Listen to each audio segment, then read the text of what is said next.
باتیں ہیں اور ایک انتہائی جو اہم اعلان آج ہوا ہے کہ دوحہ کے اندر مذاکرات پھر سے ریوائیو ہو رہے ہیں، اور اس کے اندر جو سب سے بڑی بات ہے، طالبان کے علاوہ افغانستان کی جانب سے جو افغان حکومت ہے عبداللہ اور ساتھ چین اور روس کے نمائندے بھی اس میں شامل ہو رہے ہیں، پاکستان بھی ہے۔ تو یہ اس دفعہ جو 2 روزہ مذاکرات ہوں گے، کیا اس کو ہم فیصلہ کن مذاکرات کہہ سکتے ہیں؟ طالبان بہت فیصلہ کن، طالبان اس بات کا انتظار کر رہے تھے، کیونکہ آج سے جو پہلے انہوں نے کہا تھا تو ہمیشہ ایک جو ہے لوگوں نے یہ بڑا چڑھا کے پیش کیا تھا۔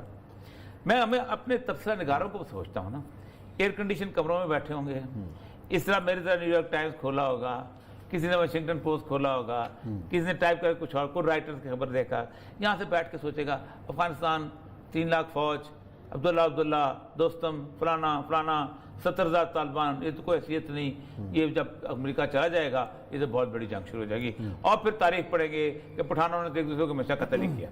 یہاں سے بیٹھ کے گزشتہ 12-13 مہینے ہر بندے نے یہی گفتگو کی کہ جناب جب وہ جائے گا امریکہ تو پھر طالبان کو لگ پتہ جائے گا، اور لگ پتہ الٹ گیا۔ ٹھیک، تو اب وہ ہوا یہ ہے کہ طالبان اب پوزیشن اسٹرینتھ پہ آ گئے ہیں، اب انہوں نے کہا آجا مذاکرات۔ آجا پتہ مشاہد حسین سید صاحب ہیں جی، انٹرنیشنل امور کے ماہر بھی ہیں، سینٹ کی جو خارجہ کمیٹی ہے اس کے سربراہ بھی ہیں۔ السلام علیکم مشاہد صاحب۔ السلام علیکم مشاہد صاحب، آپ کو آواز آ رہی ہے، سن پا رہے ہیں؟ آڈیو کا مسئلہ تو نہیں؟ آواز آ رہی ہے؟ جی بالکل آواز آ رہی ہے۔ ہم یہ کہہ رہے ہیں کہ گزشتہ کئی دنوں سے پاکستان کی قیادت، ہمارا دفتر خارجہ شاہ محمود قریشی صاحب بھی بار بار ایک ہی بات کر رہے ہیں۔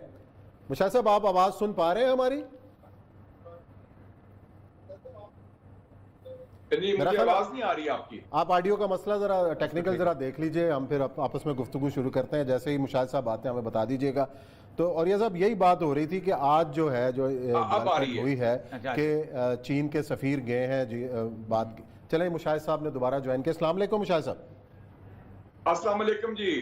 مشاہد صاحب گزشتہ 2-3 دن سے وزیر خارجہ صاحب کی جو گفتگو ہے، وزیر اعظم صاحب کی گفتگو ہے، اور ایک ہی بات کہی جا رہی ہے کہ جی اپنی ناکامیوں کا ملبہ جو ہے وہ پاکستان کے اوپر ڈالنے کی تیاری ہے، اور پاکستان کو دنیا میں تنہا کرنے کے لیے جس طرح بھارت سرگرم ہے، امریکہ سرگرم ہے، اسرائیل کا گٹھ جوڑ سامنے آ رہا ہے، اور ایک ٹرینڈ کل بنایا گیا سینکشنز پاکستان۔ تو یہ کیا ہے؟ کس طریقے سے؟ کر دوں کہ کل میری عمران خان صاحب سے ملاقات ہوئی تھی تو انہوں نے پہلے ہی کہا کہ ہمارے خلاف سینکشن لگانے کا منصوبہ بن رہا ہے، خاص طور پہ انہوں نے پہلا فکرہ یہی بولا تھا۔ جی عثمان صاحب۔ جی یہ تو السلام علیکم جی، یہ تو بڑا ایکسپیکٹڈ تھا کہ جو ہندوستان ہے اور ان کے جو ہواری ہیں ان کا تو فوکس پاکستان ہی ہے، لیکن آپ یہ بھی دیکھ لیں کہ امریکہ بہادر جس سے ہم نے ڈیلیگیشن باہر ادھر بھیجے، ان سے گفتگو بھی چل رہی ہے، ان کا بھی وہی موقف ہے جو اب پینٹاگون کے جو ترجمان کا بیان آیا ہے، اور وہ آیا ہے اس کے بعد جب جنرل آسٹن جو ان کے دفاعی سیکرٹری ہیں، امریکہ کے وزیر دفاع ہیں، انہوں نے جنرل باجوہ سے بات کی ہے، اس کے بعد بھی انہوں نے بنیادی طور پر تو پاکستان پر ہی ڈالا نا ملبہ کہ جی پاکستان افغانستان بارڈر سے عدم استحکام ہو رہا ہے، طالبان کو تقویت پہنچ رہی ہے، دہشت گردی کے ٹھکانے ہیں، پناہ گاہ ہیں، ٹھیک ہے پاکستان کو بھی اس سے نقصان ہوتا ہے، لیکن افغانستان میں جو صورتحال ہے اس کا انہوں نے ذمہ داری پاکستان افغان بارڈر پر جو بقول ان کے جو دہشت گرد ہیں، ان کی سینکچریز ہیں، اس پر ڈالا ہے، یعنی کہ پاکستان کی ذمہ داری ڈالی ہے۔ مجھے افسوس یہ ہے کہ ہم ایک تو انڈیا کو انڈرسٹینڈ کرنے میں اور امریکہ کو انڈرسٹینڈ کرنے میں ہمارا کوئی مسئلہ چل رہا ہے۔ نومبر میں مجھے یاد ہے وزیر خارجہ شاہ محمود قریشی صاحب نے مجھے دیا تھا ڈوسیے 40 صفحے کا، Indian state terrorism against Pakistan. اس میں تھا 40 صفحے میں کہ ہندوستان کی را نے 87 ٹریننگ کیمپس بنائے ہیں، 66 افغانستان میں، 21 ہندوستان میں، پاکستان خلاف۔ میں نے کہا اس کو خوب اس کی تشہیر کریں، اس کو آگے لے کے چلیں۔ وہ ہم نہیں لے کے چلے، ہم نے بلکہ اس کے بعد اعلان کیا کہ ہندوستان تو پاکستان سے بات کرنے کو تیار ہے، کشمیر پر بھی بات ہوگی، اور بڑے ہم خوش ہوئے کہ ہندوستان میں کوئی رویہ تبدیل آیا، حالانکہ ہندوستان دھوکہ دے رہا تھا۔ دوسرا، امریکہ کے بارے میں ہمیں واضح ہونا چاہیے، امریکہ گند کر کے چلا گیا، لیکن وہ جنگ ختم ہوئی ہے طالبان کے ساتھ، ان کی جو پریزنس ہے، ان کا جو رول ہے وہ ختم نہیں ہوا۔ سب سے بڑی امریکن ایمبیسی کابل میں ہے، 15 ایکڑ پر ہے، 4000 لوگ اس میں رہتے ہیں، جس میں 400 امریکن ڈپلومیٹس اور کانٹریکٹرز ہیں اور 650 امریکن ٹروپس ہیں. تو یہ اتنی بڑی ایمبیسی ہے، اور اس کے ساتھ ساتھ امریکہ کا نمبر 1 دشمن اس خطے میں وہ سمجھتے ہیں چین، اس کے بعد روس اور پھر ایران، اور نمبر 1 دوست ہندوستان ہے. تو ہمیں اپنی ترجیحات واضح ہونی چاہیے. آج آپ نے دیکھ لیا کہ چائنیز سفیر آپ کے پاس آیا ہے، مشکل وقت میں اس نے پھر ساتھ دیا ہے. ٹھیک ہے، داسو کی بات بھی ہوئی ہوگی، سیکیورٹی کاؤنسل کی بات بھی ہوئی ہوگی، لیکن کل جو مذاکرات ہو رہے ہیں تو ہم ہیں اس حوالے سے کوارڈینیشن کہہ لیں، مشترکہ حکمت عملی کہہ لیں، لے دے کے چین ہی آپ کا سہارا ہے، چین ہی آپ کا ستون ہے، چٹان کی طرح آپ کے ساتھ کھڑا ہے. اور ہم دائیں بائیں دیکھتے ہیں کہ امریکہ سے مسکراتا ہے تو ہم بھاگے جاتے ہیں، یا مودی کا کوئی پیغام آتا ہے تو ہم کہتے ہیں او جی بڑے ایکسائٹڈ ہو جاتے ہیں. ہمیں ہماری سمت کلیئر ہونی چاہیے، ہماری لائن کلیئر ہونی چاہیے، اور اسٹریٹجک کلیئرٹی کی ضرورت ہے. who are our friends, who are our enemies. اچھا راز صاحب، یہ جو آئی کانٹیکٹ ہوتا ہے، جو آخری جو ہوتا تھا محمود کے زمانے میں ہوا تھا، وہ جارج ٹرن کو ملنے گیا تھا، یہ جنرل فیض اور یہ معید یوسف یہ کس کھاتے میں گئے تھے؟ اور آپ ان کو اندازہ نہیں ہے کہ وہ مکمل طور پر وہ پلان ہی بالکل اور طرح کا تھا؟ آپ ذرا اونچی بولے، آواز کلیئر نہیں آ رہی ہے. میں نے کہا یہ جو معید یوسف اور جنرل فیض جو تھے، یہ کس کھاتے میں کیا ایکسپیکٹیشن لے کے امریکہ گئے تھے اور ملا کیا وہاں سے؟ اب یہ پہلا دورہ میری ہوش میں یا میرے فائدے کے مطابق ہے جس کا کوئی ریکارڈ نہیں ہے. ریکارڈ سے مراد ہے نہ اس کی کوئی فوٹوگراف ہے، نہ اس کے بارے میں کوئی پریس سٹیٹمنٹ ہے، نہ اس کے بارے میں کوئی تجزیہ ہے. ایک ٹویٹ آئی معید یوسف کی کہ بہت اچھے تعلقات ہیں، مومنٹم ہو رہا ہے، اور ایک ٹویٹ آئی جیک سلیون کی ٹویٹ.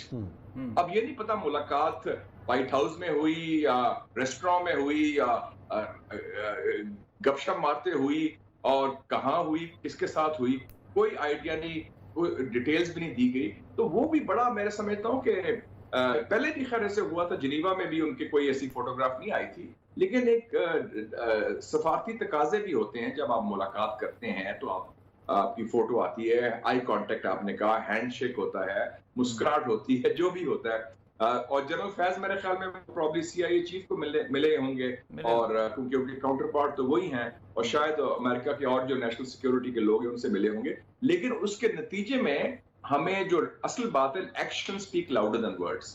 جنرل آسٹن نے کال کیا، جنرل باجوہ کو بھی، لیکن لے دے کے جو ایکشن کیا ہے، امریکہ نے پاکستان پر پھر بلیم کیا. پاکستان کا جو بیانیہ وہ نہیں مانا. اور میں سمجھتا ہوں اس میں بڑی ضروری، آپ خود دونوں بڑے پڑھے لکھے لوگ ہیں، اوریہ صاحب اور عثمان صاحب. میں واپس جاتا ہوں، ابھی ذکر کیا تھا بائیڈن کا. 8 جولائی کی میں نے پوری پریس کانفرنس سنی تھی پریزیڈنٹ بائیڈن کی، جس میں پورا فوکس تھا افغانستان. اس میں 3 باتیں اس نے کی تھی. نمبر 1 اس نے کہا تھا کہ جی بائیڈن کہہ رہا ہے، پریزیڈنٹ بائیڈن، کہ Afghan Taliban have never been so strong militarily after 9/11، کہ 20 سالوں میں اتنے مضبوط فوجی لحاظ سے افغان طالبان نہیں ہوئے جو اب ہیں. نمبر 1. نمبر 2 انہوں نے کہا کہ میرے خیال میں کبھی افغانستان تو ایک متحدہ ریاست، یونیفائڈ اسٹیٹ تو رہا ہی نہیں. کب ہے یونیفائڈ؟ وہ اس طرح ہی ہے. تو افغانستان کی سالمیت کے بارے میں بھی سوال اٹھا لیا اس نے.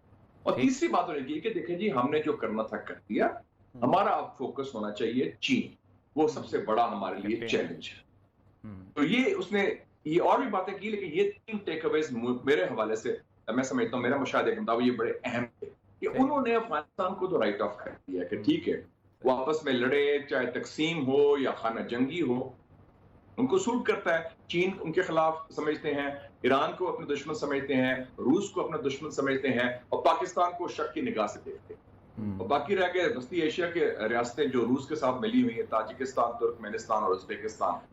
تو اور تینوں نے ان کو انکار کر دیا اڈے دینے سے. پاکستان نے بھی ان کو انکار کر دیا اڈے دینے سے. گو کہ جو بومبنگ ہوئی ہے یا پچھلے دنوں وہ قطر سے جہاز آئے تھے B-52، تو وہ پاکستان کے سرزم فضائی اوپر سے ایئر کوریڈور سے گزر کے گئے ہیں. اچھا مشعل صاحب آپ ہمارے ساتھ ہی رہیے گا. ابھی اس وقت ہمیں دوحہ سے جوائن کیا ہے طالبان کے سیاسی امور کے ترجمان ہیں جناب سہیل شاہین صاحب. ان سے بھی پوچھیں گے کہ کیا توقعات لے کے جو ہے یہ مذاکرات شروع ہو رہے ہیں اور تمام سٹیک ہولڈرز بھی اس میں بیٹھ رہے ہیں، اور اس مذاکرات کا کیا نتیجہ نکل سکتا ہے. السلام علیکم سہیل شاہین صاحب.